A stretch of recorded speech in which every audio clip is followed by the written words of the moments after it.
আল্লাহকে এভাবে বলো, মাওলা তামাম দুনিয়া আমার লাগবে না, ওটুকু দুনিয়া দেন যেটুকু দুনিয়া হাসানা, ওইটুকু সম্পদ দেন যেটুকু পবিত্র, ওই রকম একটা বিবি দেন যে নেককার, ওই রকম সন্তান দেন যে সন্তান আপনাকে সেজদা করে, ওই রকম সম্মান দেন যে সম্মান আখিরাতের কাজে লাগে, ওই রকম ব্যস্ততা দেন যে ব্যস্ততা দ্বারা ইবাদত আমলের নেকি কামানো যায়, ওই রকম অবসরটুকু দেন যেটুকু অবসরে আপনার জিকির করা যায়, অর্থাৎ যা কিছু দ্বারা আমার আখিরাত বয়ে আনে এমন দুনিয়া আমারে দেন।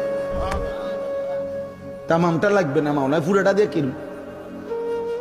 ওয়াফিল আখিরাতি হাসানা, আখিরাতও যা উত্তম তাই দেন। তাহলে দুনিয়া বাদ দিতে বলছে না, আখিরাত ভুলতে নিষেধ করছে। আমরা তো এটাই বলতে চাই, দুনিয়া করো না ভাই, কোনো সমস্যা কি? আল্লাহকে ছেড়ে দিলা কেন? হালাল হারাম ছেড়ে দিলা কেন?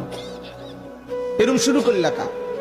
সুদও খাও, কিস্তিও নাও, মিথ্যাও বলো, ওজন কথায় কথায় হাসতে হাসতে মিথ্যা কথা বলো, হাসতে হাসতে ওজনে কমবে, হাসতে হাসতে সুদ খাইতেছে, সুদের লেনদেন করতে। আস্তাগফিরুল্লাহ। আরে বেটা, মনোজন কামড়াইয়া দুনিয়াটা সিরালাইব সবকিছু খাইয়া, এরপরে শেষ বয়সটা ভেজিটেবল খায় আর সাড়ে দুটা রুটি খায়।